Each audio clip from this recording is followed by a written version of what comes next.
Please remain standing. Allow me to read few scriptures that the Lord placed in my heart this morning. Selected scriptures for verses John 8:29. And Jesus said, He that sent me is with me.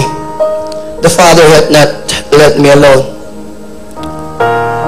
And I always do those things that pleases Him. Sabi po, I always do those things that pleases Him, or that please Him. Another verse, 1 Thessalonians chapter 4, verse 1. Ganito po ang sabi ni Apostol Pablo. Finally then, brothers, we ask and urge you in the Lord Jesus, that as you receive from us,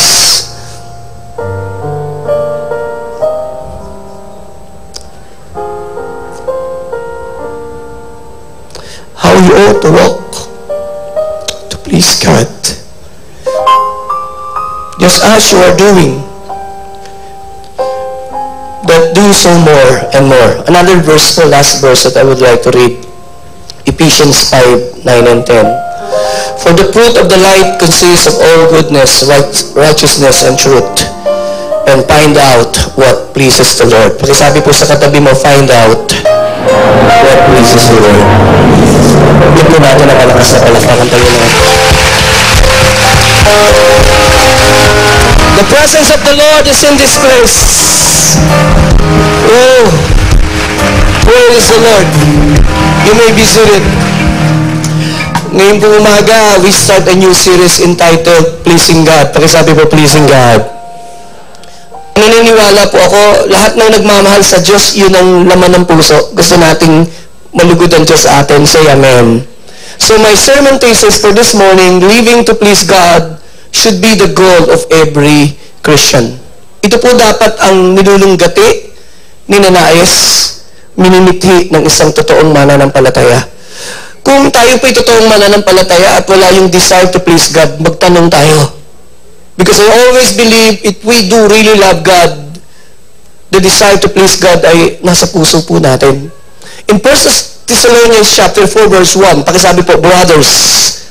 Sabi po, finally then, brothers, referring to Christians, sinulatan po ni Apostol Pablo ang mga Kristyano sa Thessalonica. At inaamuki, gumamit po siya ng dalawang strong verbs. The word is as and ards. Ang ideya po ay pag-amuki o panawagan. The ideas of gentle petition and tender request. Pareho po silang nasa present tense. Ibig sabihin po, present continuous. Isang panawagan na nananatili. It is the will of God, it is God's will for all of us to please the heart of God. Naniniwala po tayo doon. Habang binubulay ko po ang mga talatang ito, ilang initial observations ang nabigyan ko po ng diin.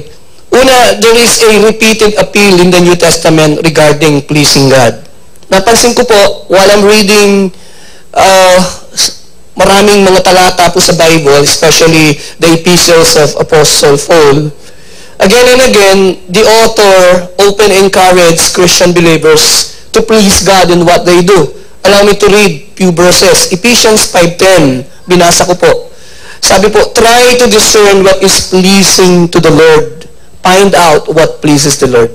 Sinasabi ni Apostol Pablo sa mga taga-Epeso, find out what pleases the Lord. Alam niyo po ba what pleases the Lord? Kung hindi po, we need to find out what pleases the Lord. Another verse is in Philippians 2:13. Sabi niya, it is God who works in you both to will, to work for His good pleasure. Another verse is in Colossians 3:20. Sabi po ni Pablo sa mga taga-Colosas, mga anak, sabi po, children, obey your parents in everything. For this pleases the Lord. Pakisabi po, this is well-pleasing. Pakisabi po, well-pleasing to the Lord. Ito yung nakalulugod sa Diyos. Maging dito po sa 1 Timothy 2:3, sabi po niya, it is good and it is pleasing in the sight of God our Savior. Paulit-ulit pong binabanggit ni Apostol Pablo. Sa Hebrews 11:6, ang walang kamatayan, it is impossible to please God without faith. In Hebrews 13:16, do not neglect to do good and to share what you have, for such sacrifices, pakisabi po, are pleasing to God. sa ibang salin, for which such sacrifice is well pleased. Ang Diyos ay tunay na nalulugod. So makikita po natin, paulit-ulit na inaamukin ni Pablo ang mga mananampalataya to please God. So walang question, it is God's will, it is in the Word of God to please God. Nais ng Diyos na siya'y bigyan ng kaluguran. Alam din po ni Apostol Pablo na sa panahon natin, ay dadating ang panahon kasi na ang magiging concern po ng tao hindi to please God, but to please themselves. Pakita po natin. 2 Timothy chapter 3, verse 2, ang sabi po ni Apostol Pablo, pagdating ng panahon na ito, people will be lovers. Pakisabi po, lovers of themselves. Ito po ang larawan ng tao sa panahon natin. Pakisabi po, lovers of money.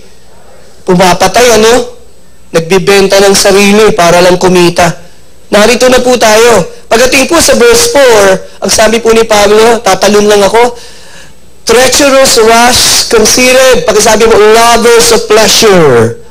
Pakiulit po, lovers of pleasure. Sa huling panahon, ang tao po, lovers of pleasure. Ibig sabihin, mas mahal ang sarili. Ang tao po, ang pagtutuunan ng pansin, yung magpapabigay ng kasiyahan sa sarili. So may isasantabi yung will ng Diyos to please God. At kahit po tayong mga Kristiyano, aminin natin kung minsan, maari tayong matukso to please ourselves, not to please God. Kaya, naniniwala po ako, there is an urgency in pleasing God, and this urgency is grounded in the Word of God. Pero ang tanong, Pastor Joey, paano, may nagtanong po sa akin kabataan Sabi niya, Pastor, paano nangyari? God who's so big, God who owns everything, paano ko ipiplease ang Diyos na napakalaki when I am so small? Tingin po kayo. Paano ko ipiplease ang Diyos na napakalaki? Gayong ako napakaliit lang. How can I please God who owns everything? Kung meron lang akong maliit na bagay. Ang tanong niya, can we truly please God? At sabi ko, yes. We can please God and we can also displease God. Magbigay po ako ng ilang instances ng mga taong they please God. The first person na nabasa ko sa Bible who pleased God was Enoch. Si Enoch po ay hindi namatay. Si Enoch po ay isa lang sa mga hindi namatay, ni rapture Recorded in Hebrews 11 verse 5, at ang sabi po, by faith Enoch was taken from his life, for this life, so that he did not experience death. He could not be found because God had taken him away. For before he was taken, he was commended that one who pleased God. Tingin po kay Pastor, napakaganda naman ng testimony ni Enoch. Pag tinanong mo si Enoch, Pastor Joey, sino si Enoch? One who pleased God. Napakaganda ng testimony niya. Are you with me? Sabi po, he was taken. He had this testimony that he pleased God. Wala na po yatang pinakamagandang testimony. Ano po, attorney? Yung sabihin yung taong yan, ay naku, kalugod-lugod sa Diyos. Di po ba? Another person who pleased God was Noah. After the flood, alam natin galit ang Diyos. Ano yung ginawa ni Noah that pleases God? Genesis 8 verse 20. Ang unang ginawa ni Noah po ay gumawa ng isang altar at naghandog sa Diyos. He built an altar, taking some of all the clean animals at nag-sacrifice sa Diyos. What a picture. Yun ang una niyang ginawa bilang pagpapasalamat. At alam niyo, nung habang sumasamba si Noah sa Diyos, verse 21, napawi ang galit ng Diyos. The heart of God was pleased. Sabi po, the Lord smelled the pleasing aroma and said in His heart, never again I will curse the ground because of men. Wow! Yung galit na puso ng Diyos ay biglang pumayapa. Bakit? Sa isang pagsamba ng isang lalaki na nagbigay ng kaluguran sa Diyos. Solomon also pleased God. In 1 Kings chapter 3, verse 5, it was recorded na siya po ay binigyan ng Diyos ng isang napaka-unusual na offer. Sabi ng Diyos, ask what shall I give you. Tingin po kay Pastor Joey. Sabi ng Diyos, anong gusto mo ibibigay ko sa iyo? Mapanganib na tanong po yun. Pero po, to Solomon's credit, hindi po siya ganid, hindi siya makasarili, hindi po siya humingi ng yaman, hindi siya humingi ng mahabang buhay, hindi siya humingi ng kamatayan ng kaaway niya. Ano po ang hiningi niya? na nalugod ang Diyos. Verse 9. Ang sabi po niya, therefore, give your servant an understanding heart to judge your people. Wow. That I may discern between good and evil, for He is able to judge this great people of yours. Humingi si Solomon sa Diyos ng isang pusong marunong umunawa ng mabuti at tama. Isang pusong matalino. Ano po ang reaksyon ng Diyos? Tingnan niyo po yung verse 10. Ang sabi po, the speech pleased the Lord. It was recorded nung marinig ng Diyos ang request ni Solomon, ng Diyos po yung natuwa. Tingin po kayo kay Pastor. Ang Diyos po pala, pag natuwa kahit hindi mo hinihingi, ibibigay. Tayo ang minaster natin paghingi. Ang minaster ni Solomon is pleasing God. And God was so pleased. At sabi ng Lord, yung hindi mo hiningi, ibibigay ko pa sa iyo yun. Wow. Ngayon, can we also displease God bago po magsimula? Kasi I need to lay down, ito po ay serye ng isang buwan. Can we displease God? Yes. The answer is yes. We all remember David. He's a man after the heart of God. But one day, he committed flagrant sin. He committed adultery. It was recorded in 2 Samuel 11:27. Because of the sin of David, the Lord was displeased. Nung kinuha po niya yung asawa na si Bathsheba, nakita ng Diyos yung lahat ng ginawa niya. At sabi po, she became his wife and bore him a son. Basahin niyo po yung huli. Sabay-sabay po yung huling bahagi. 1, 2, 3. But that David had done, pakilakasan po, 1, 2, 3. Displeased the Lord was displeased. Saan po siya na-displeased? Sa sin that David committed. Sa ginawa po niya. So ngayon makikita natin, may mga bagay pala na pwede natin gawin that can please God.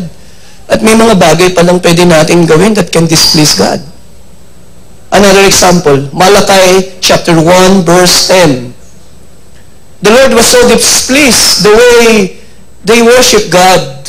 Sabi ng Panginoon, dapat nga, isara na lang yung templong yun so that you would not light useless fires on my altar. I am not. Pakisabi po, I am not pleased with you. Tingin po kayo, napakaseryoso. Pag sinabi ng Diyos, di ako nalulugod sa iyo, siguro dapat matakot ka na.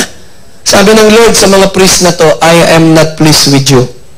Bakit po? Tingnan niyo po yung sagot sa verse 8. Sabi ng Diyos, sino pa naman ang matutuwa?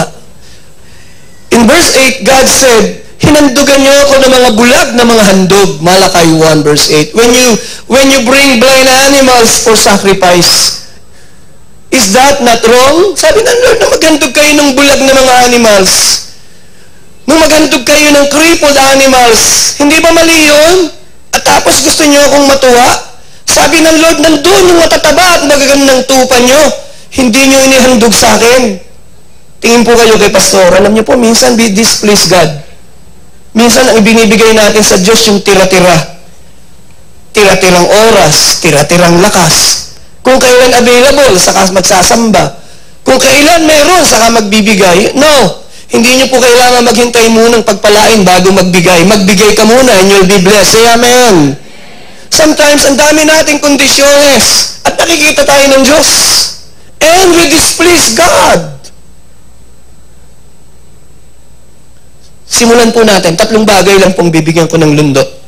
The explanation of pleasing God.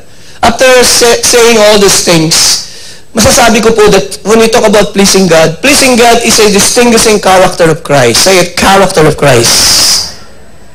Madalas, pinipreach ko po, ang unang-una sa puso ni Jesus Christ, number 1, pakisabi po natin, God's will. Tama po yun. John 4:34. Jesus said, my meat is to do the will of my Father. Say it, my Father, who sent me. To do the will of the Father. Number 1 kay Jesus. Number 2, hindi lang will. Sabi po, and to finish His work. Pakisabi po, to finish His work. What is the work? The work is the work of redemption. The most stupendous task of the ages was placed into the shoulders of Jesus Christ. Ang pinakamabigat na misyon ay binigay ng Amang Diyos kay Jesucristo at ang tubusin ng makasalanan ng tao at nagawa ni Jesus. Kaya sinabi po niya sa John 19:30, it is finished. Pero may isang nasa puso ni Jesus, we don't talk much. Tingin po kayo, what is that? That is pleasing the heart of God. Saan mababasa? John 8:29. Basahin po natin. It said, the one who sent me is with me. Kayo po ang babasa. He has not let me alone. Pakisigaw po. 1, 2, 3. For I. Pakisigaw po. For I. Do what? You see? Sa puso ni Jesus, not only the will, not only the work, but also pleasing God is in the heart of Jesus. Tanong, did the Father approve Jesus? May pagkakataon ba sa Bible na mababasa natin ang Ama ay nagsabing nalulugod siya? Twice in the Gospel of Matthew. 1, Matthew 3:17. It is amazing to note, tumingin po kayo, wala pang miracles na piniperform si Jesus. It is amazing to see, wala pa siyang preaching. And yet, Jesus, the Father, ang nagsasalita, a voice from heaven said, kayo pong bumasa, 1, 2, 3, this is my, whom I, with Him I am. Hindi po sinabing with Him I am pleased. No, I am. Sa Tagalog, ang aking anak na labis kong kinalulugdan. Hindi siya lang nalulugod kay Jesus. Labis kong kinalulugdan. The Father approved Jesus. The Father declared that His Son was so pleased. He was so pleased with Jesus. Not once, twice. Matthew 17 verse 5. During the transfiguration. Again, in a loud voice, the Father said, this is my Son, whom I love. Him I am well, again, well pleased. One more thing, when we talk about pleasing God, we must seek to please God, not men. Pakisabi sa katabi mo, not man. Sino po rito lahat ng tao natutuwa sa inyo? Pakitaas ang kamay. Walang nagtataas. Totoo po yun. Hindi lahat ng tao. Kaya kung ang pangarap mo, lahat ng tao malugod sa iyo, tsak, mabibigo ka. Say amen. Kaya kung iyan po ang goal nyo, maling goal. Your goal should be to please God and not men. I wanna hear an amen. Mukhang mahina po ang palakpak nyo. Para sa Diyos po yan. And you know, pleasing God should be the believer's greatest ambition. I have read 2 Corinthians 5, 9, and 10. Diniklara po ni Apostol Pablo, his consuming passion was not to be rich, was not to be famous, was not to be known. His goal, his ambition, sabi niya, we make it our goal, pakisabi po, to please Him. Ang goal ni Pablo, nung siya'y nabubuhay, sabi niya, gusto kong malugod ang Diyos. Sagot, tanong, why? Pakisabi po, why? May sagot po siya. Ang sagot ni Pablo, for we must all appear before the judgment seat of Christ. Napakasimple. Sabi ni Apostol Pablo, tayo lahat haharap sa hukuman ng Diyos. Alam niyo po ba yan? Alam niyo po ba one day, pagtapos na ang ating buhay sa daigdig, haharap tayo sa Diyos at magsusuli tayo? Nakalagay po diyan, good and bad. Susulit niyo sa Diyos. Magsusulit po tayo. Hindi po tayo haharap sabay-sabay. Mali po yun. Isa-isa po tayong haharap. Hindi mo kasama ang pastor mo. Hindi ko kasama si Kuya Ed. Hindi ko kasama ang mga anak ko. Isa-isa lang. One at a time. Haharap tayo sa Diyos. At sasagutin natin ang ating mga paglilingkod sa Kanya. Tingin po kayo, maling ituro na papasok kayo sa Diyos ng kalangitan ng walang tanungan. Wrong. Salvation is free. Pero yung bigyan ka ng Diyos ng mga rewards, hindi po free. Dapat pinaghirapan mo at may paglilingkod ka. Are you with me? So, haharap ka po sa Diyos. Huwag niyong isipin you just enter heaven. No. Tatanungin tayo ng Diyos. Whether good or bad. Kaya nga po kung hindi to please God ang ating goal, mabibigo tayo eh. Pagtayo natin sa Diyos, kung ang goal natin to please men, naku, bigo na po tayo. Sapagkat tingin po kayo kay Pastor, pakiganito nga po ang mga daliri. Sasabihin niyo sa akin, si Pastor Joey okay. Pero pag sinabi ng Diyos hindi okay, ano ang bisa ng okay niyo? May bisa po ba? Bakit wala? Wala eh.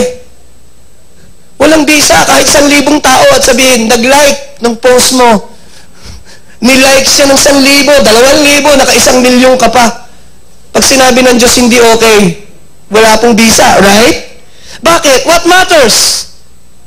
Pag ang Diyos ang nagsabi, okay.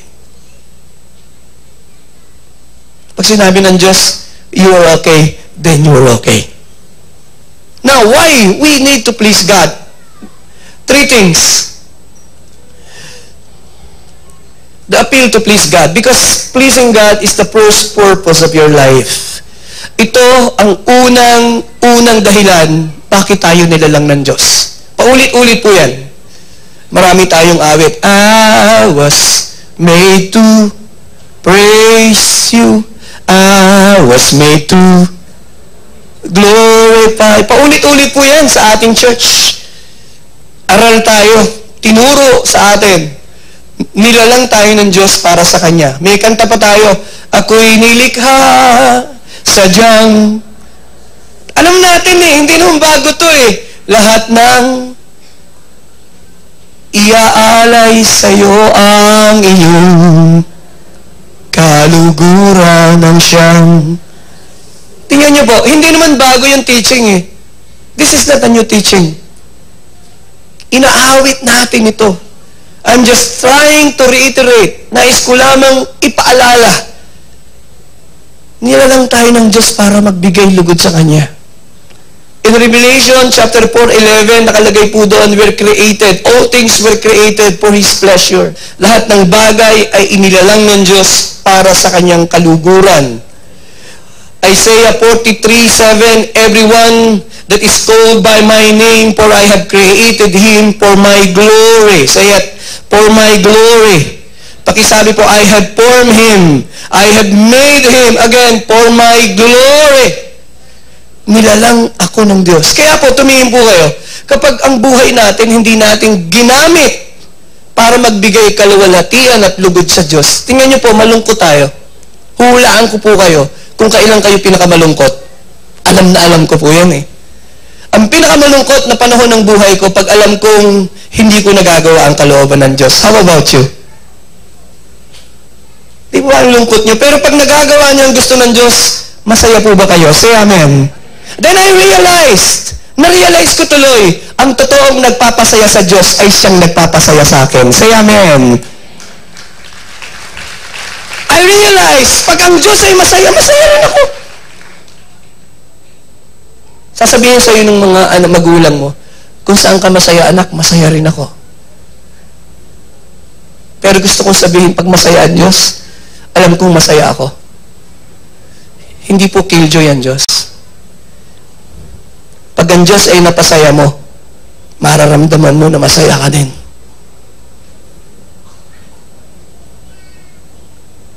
Pag ginamit mo ang isang bagay sa maling paraan, ang martilyo hindi mo pwedeng gamitin panglagari. Martilyo yan mali ang purpose. Ang buhay po natin, unang-una sa lahat, binigay ng Diyos to please God. Huwag niyo pong mamiss yun. Madalas sinasabi ko, I was born for this. Sabi ng father ko, 3 days ako ipanganak. Sabi niya, you already died, sabi niya. Namatay ka na. Tumaas yung lagdat mo, nagkumbulsong ka, hindi na tumintig yung puso mo. Dinala ka namin sa hospital. Ilang minuto na. And then, nilagay ka dun sa palangganang may tubig, muling tumintig yung puso mo. And over the back of the mind of my father, tinatanong niya, bakit nabuhay ang anak ko? Pagkalipas ng ilang panahon, nakita niya ako, I'm a preacher, I'm a pastor, sabi niya sa akin before he died. Naiintindihan ko na ba't ka nabuhay. Sapagkat isang araw, you will preach the Word of God. Because one day, you will stand in the pulpit and you will preach Jesus. Sinasabi ko po sa inyo, I was born for this. I was born to serve God. I was born to preach His Word. I was born to love God. At wala po akong alam na ibang buhay, ito lang ang gusto ko. This is all I want. And nothing pleases me wala pong bagay na nagdi-delight sa puso ko higit sa paglingkuran ko ang Diyos. I sense the anointing of the Lord. 2, because pleasing God is not a suggestion, but a duty. To please God is a duty. Hindi po yan optional. Ang bigyang lugod ng Diyos ay isang obligasyon. The truth of the matter is, pleasing God is simply following the example of Jesus Christ. Even Jesus Christ himself, his Son, lived to please his Father. Last but not the least, bago po tayo magsimula ng pag-aaral, because by pleasing God, we attest we love God. A while ago, sabi ko, we always want to please those we love. If we truly love God, nasa puso natin to please God. Sino po ngayong umaga tatanungin ko, mahal niyo ang Diyos? Say amen. Sino po rito gusto niyong bigyang lugod ang Diyos? Pakitaas ang kamay. 2 kamay. Pakikaway po. Ayan, salamat. Baba po niyo. I believe all of us seated in this place, sinasabi natin we love God. And because we love God, gusto natin siyang i-please. Kaya kaninang inaawit natin yung awit to please God, binabalik natin yung sarili natin sa isang katotohanan. Ito talaga ang dahilan eh. Umiiyak tayo, yumuyuko tayo, kinaagat natin yung labi natin at sabi natin, yes, Lord, ito nga. Just to please you, Lord. Minsan, nalilimutan namin, ito yun talaga eh. Minsan, nararahuyo tayo ng mundo. Naguhukay tayo ng mga balon na isang araw wala namang ibibigay na totoong tubig ng kasiyahan sa atin. Sabi ng isang awit, all these things have left me dry. And only you can. All I want is more of you. Paglipas po ng panahon, pag matanda na tayo, sasabihin natin, sana lahat ng lakas ko at buhay ko, binigay ko na lang sa paglilingkod sa Diyos. Sana lahat na lang ng buong lakas ko, binigay ko to please God. One day, panghihinayangan nyo yung lakas panahon sa lapi na ibinigay nyo not to please God. Because the most satisfied na buhay is you please God. Now, alam na po natin the will of God. Now, let me talk about what pleases God, Pastor. The life that pleases God is one that bears fruit. Ang totoong buhay na nagpapangiti sa Diyos at nagpapasaya sa Diyos ay isang buhay na mabunga. Pakisabi po, mabunga. John 15:8, nang sinabi niya ng ganito, sabi ng Panginoon John, this is my Father's glory that you bear much fruit. Pakisabi po, you bear much fruit.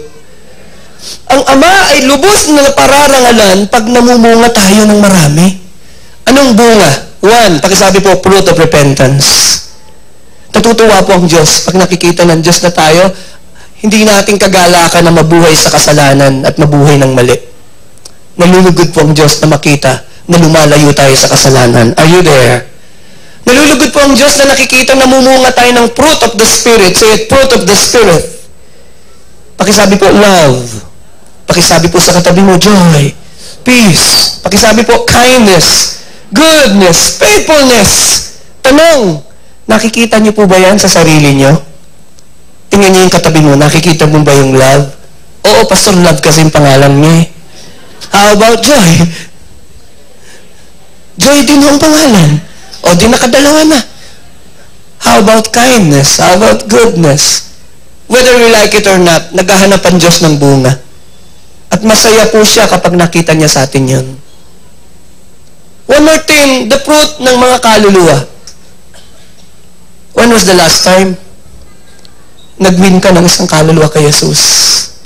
Believe me, you bear fruit at pinangiti mo ang Diyos sa isang kaluluwang yan. Sure ka, Pastor. Tingnan niyo po ito. Luke 15:7. Alam niyo po ba, hindi lang ang Panginoon ang ngumingiti sa isang kaluluwang naligtas. Sabi po, I tell you the truth, of the same way, there are more rejoicing in heaven over one sinner. Say it, one sinner. Pakilakasan po, one sinner. Isang taong makasalanan na hiwalay sa Diyos na nadala mo sa Diyos. Naglulundagan sa tuwa ang mga anghel. Puntat po tayo sa pangalawa. Just give me 15 more minutes before I close. What pleases the heart of God? The life that pleases God is the one that live gratefully. Say it, gratefully or thankfully.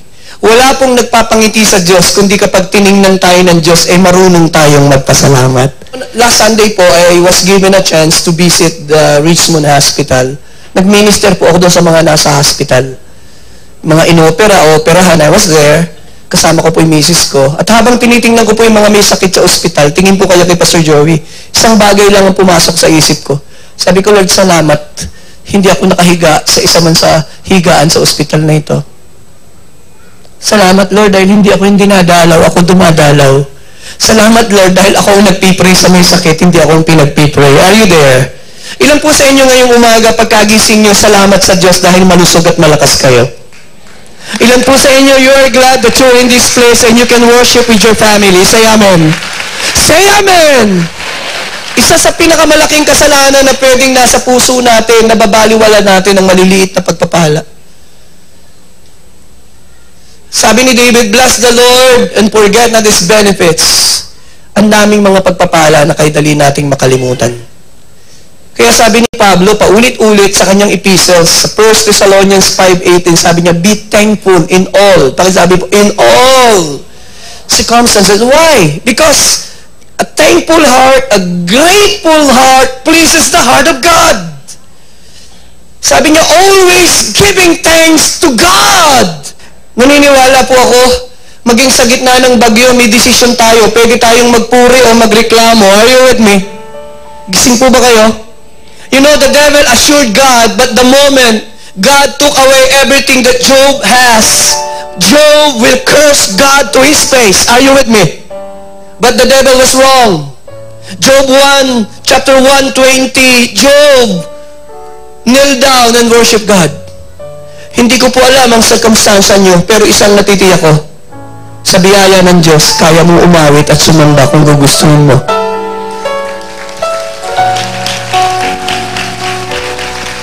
Then, sinimulan ko pong kuhanin yung gitara ko at luminya po ako ng ilang linya at sabi ko sa Panginoon, my heart's desire is to bless your holy name. Yan pa rin po ang desire ng puso ko.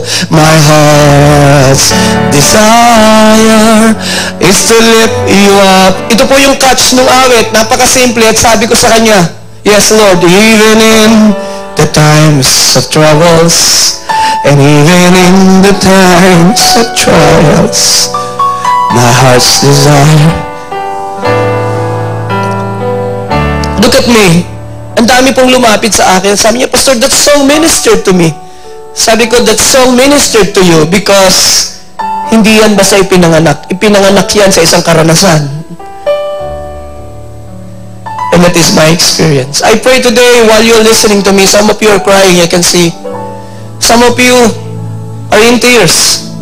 I pray that the Holy Spirit will touch to your heart today and minister to you.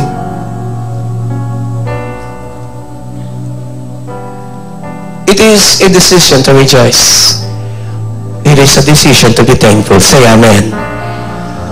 My heart's desire, lift your hands and sing with me, is to bless your holy name. Everywhere, say it. My heart's desire is to lift you up. Come on, everywhere we sing.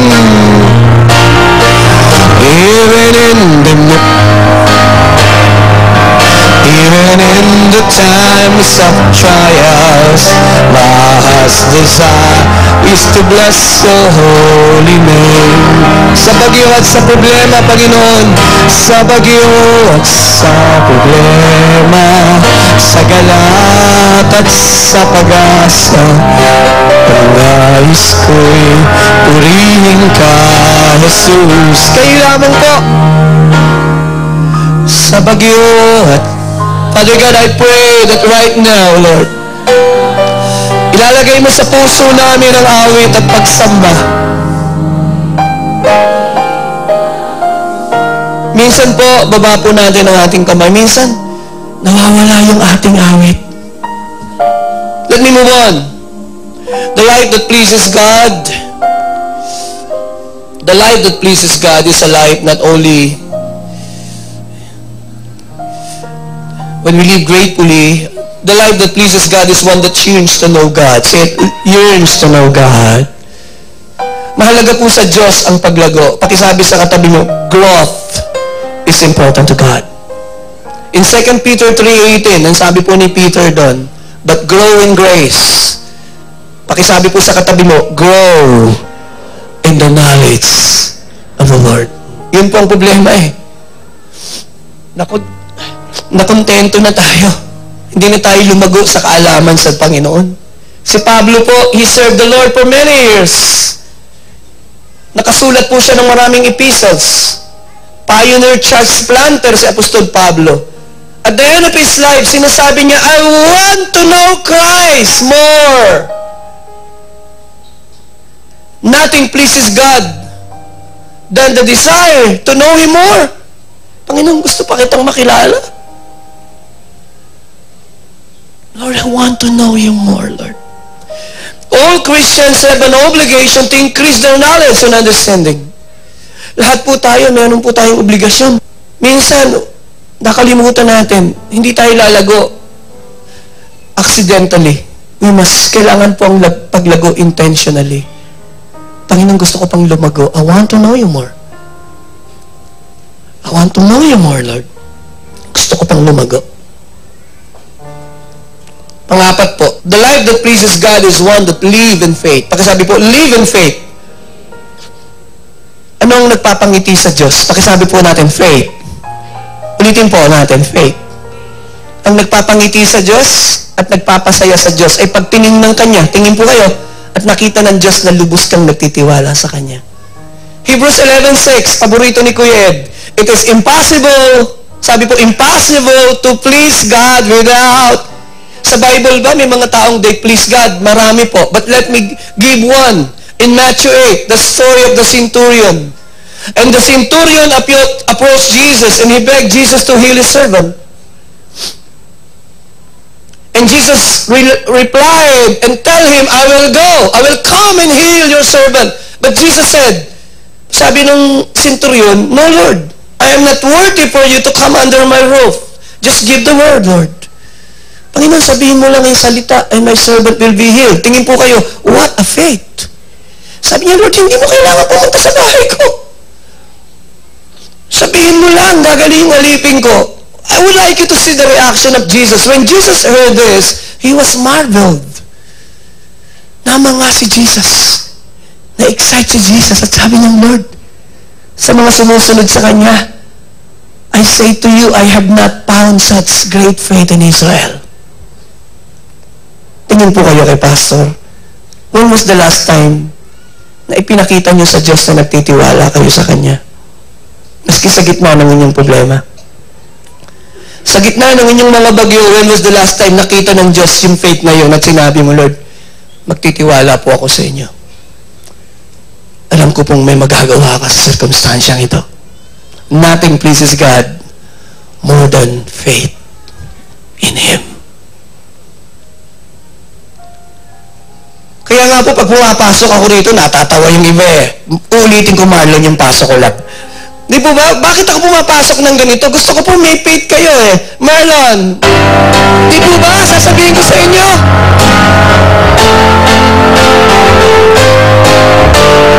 Nothing is impossible. Saglit po. Why? Hindi po theatric action for me.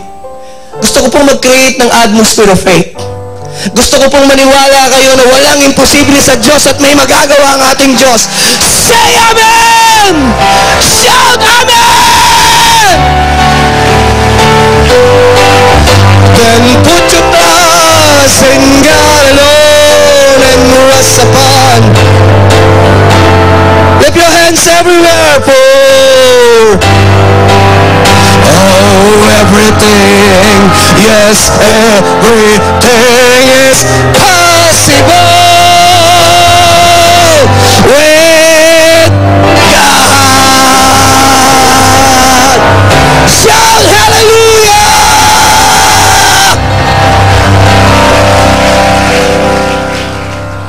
Nothing pleases Him more than faith.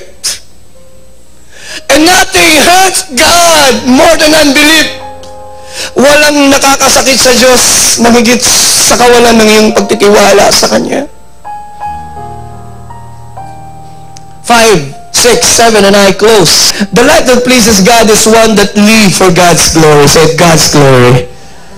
Wala pong nagpapangiti sa Diyos. Tingin po kayo, mahigit na makita ng Diyos na gusto mo siyang maparangalan. Tatanungin ko po kayo, gusto niyo po ba siyang parangalan? This is how Jesus lived. If you will study the life and teaching of Jesus Christ, masusumpungan niyo. This is how Jesus lived. Every miracle He performed, He did it to glorify His Father. And Jesus said in John 17:4, I brought glory to you, to your name. Even sa kamatayang yun, gusto niyang parangalan ng kanyang Ama. Kaya po si Apostol Pablo, ang famous na 1 Corinthians 10:31, so whether you drink, whether you eat, pakisabi sa katabi mo, do it all. Alam niyo po ba, sa maliit at malaking bagay, pwede nating parangalan ng Diyos. Say amen. Nag-aaral ka ngayon, sasabihin mo, Lord, gagalingan ko. I will give glory to your name.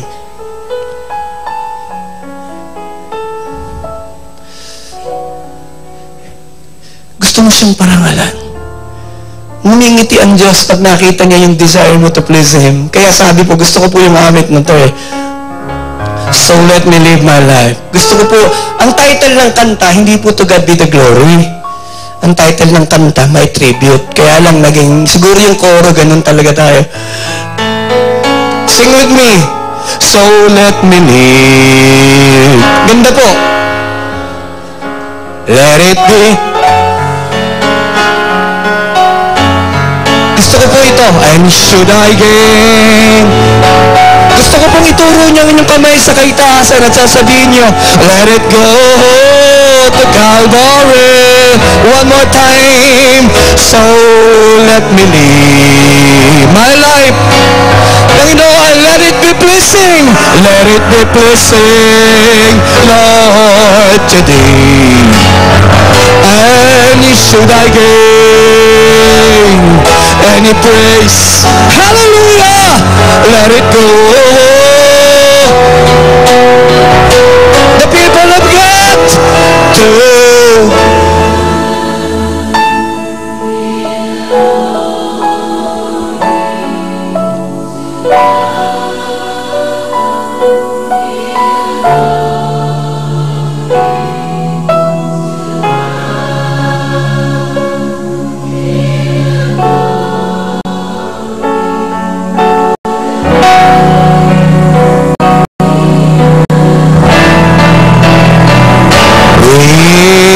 His blood, come on, He has saved. With His power, Lord Jesus, we thank You now. He has raised the people of God to God. Be the glory for the things. It was 1924 during the France Olympics, isang anak ng misyonaryong pastor, and his name was Eric Liddell, and he was a son of missionary in China, and he dreamed of winning a gold medal, and he trained hard, and his country, Scotland, was sure that he would win a gold medal. Nagkaproblema, the qualifying hits was ginawa po on a Sunday. Ito pong batang pastor na to, hindi tumatakbo ng linggo. And he lost that medal. Galit na galit po sa kanyang mga kababayan. And the following day, Monday, nag-ship po siya sa 200 and 400 meter. Ang problema, hindi po siya tumatakbo doon. Walang naniniwala na pwede siyang manalo. But he qualified. And no one expected him to come close to winning. Pero bago po siya tumakbo doon sa 400 meter dash, may isang lumapit sa kanya, nagbigay ng isang papel na nakasulat po doon, 1 Samuel 2:30. Nakalagay po doon, those who honor me will honor. Paborito po ni Brother Edding version eh. Tinuturo niya po sa amin yan. Those who honor me, I will honor. Hawak-hawak niya po yun nung siya'y tumakbo sa 400-meter dash. Nung pumutok po yung barel, siya po ang unang dumating. Nanalo po siya ng gold medal sa 400-meter dash. Nanalo siya ng bronze medal sa 200-meter dash. Ibig pong sabihin, hindi pinapabayaan ng Diyos ang mga taong gustong magbigay ng karangalan sa Kanya.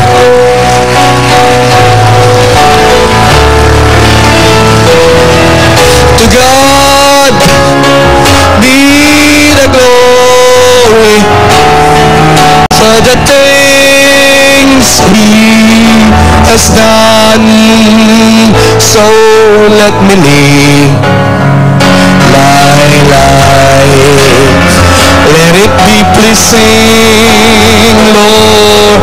And should I gain, Lord, and should I gain, pwede po ba tayong tumayo? Let it go to God. Hands are lifted everywhere, church. To God, everywhere be the glory. To God be the glory. To God be the glory for the things He has done. The people of God, with His blood, He has saved me. He has saved. We give you glory, Lord. We bow to honor you, Jesus. To God be the glory for the things Yumuko po tayong lahat. Ibigyan ko po kayo ng ilang saglit. Narinig po niyo ang mensahe ng Panginoon. May isa lamang mensahe. And that is to please God. I pray that starting today, na masahin natin to please God. Sumunod po kayo sa panalangin ito at sabihin niyo, Panginoong Jesus, patawarin niyo po ako. Patawarin niyo po ako sa mga panahon na alam ko hindi kita nabigyang kaluguran. Hindi kita nabigyang kaluguran. Patawad, Panginoon. Patawad, Panginoon. Sa umaga pong ito, salamat po. Salamat po. Ibinalik niyo sa aking puso. Ibinalik niyo po sa aking puso ang pagnanasa na ikaw ay parangalan. Simula sa araw na ito, sa lahat ng aking gagawin, sa aking paglilingkod, sa abot ng aking makakaya, mabubuhay ako para ikaw ay parangalan at bigyan ng kaluguran. Bibigyan ko po kayo ng ilang saglit to pray, and I will pray for you.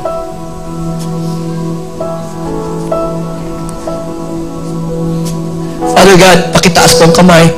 Pagpalain niyong bawat anak mo na narito. Dalan niyo po ng kagalingan those who are sick, emotionally and even physically. May your healing anointing ay dumaloy sa kanilang katawan. Sila na walang kapayapaan, bigyan mo sila ng kapayapaan, Panginoon, na hindi malilinip. Sila na may takot, I command that spirit of fear na umalis sa kaisipan at puso niya. At ang kapayapaan niyo ay sumakanya. Lord, even the spirit of discouragement and defeat, I pray it will be lifted all over her, all over him.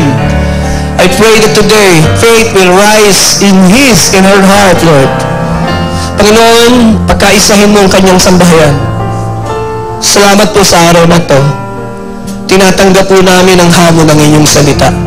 Mabubuhay po kami to please you, Lord. Bigyan niyo po kami ng lakas, and we will please your heart. Lift your hands. Just to please you is my desire.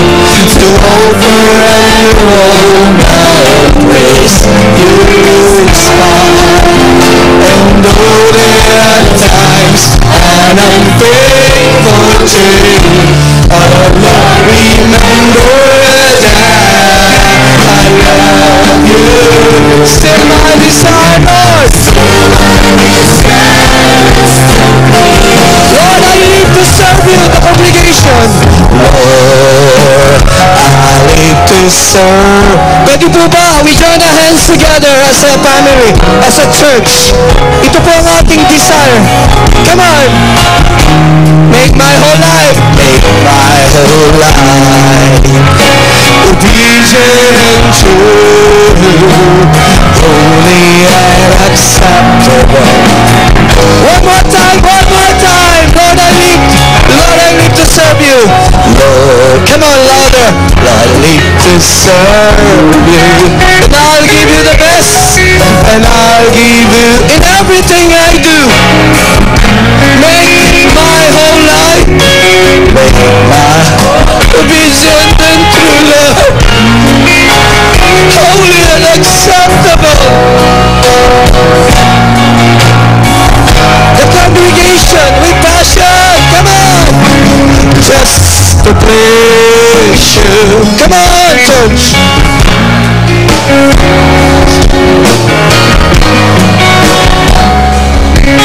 You inspire, and other times I'm unfaithful, Lord. Oh Lord, remember that I love you.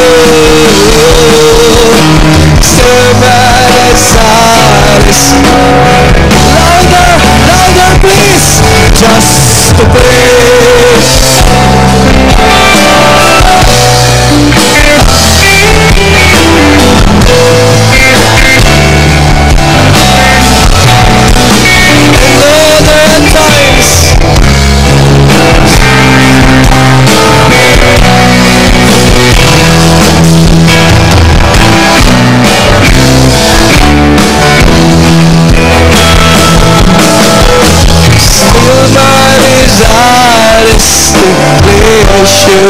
My greatest desire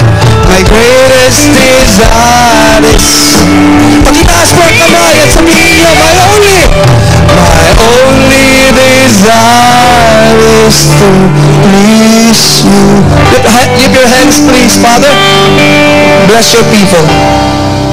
Bless your people in the Lord. With the favor of God and man, bless them above they can ask, think, and pray. Bigyan niyo sila ng pabor. At higit sa lahat, grace and faith to live a life that is pleasing to you. I bless them in the name of God the Father, God the Son, God the Holy Spirit. Everybody will simply say and agree. Amen. Good morning. I love you all. God bless you. I love you all. The grace of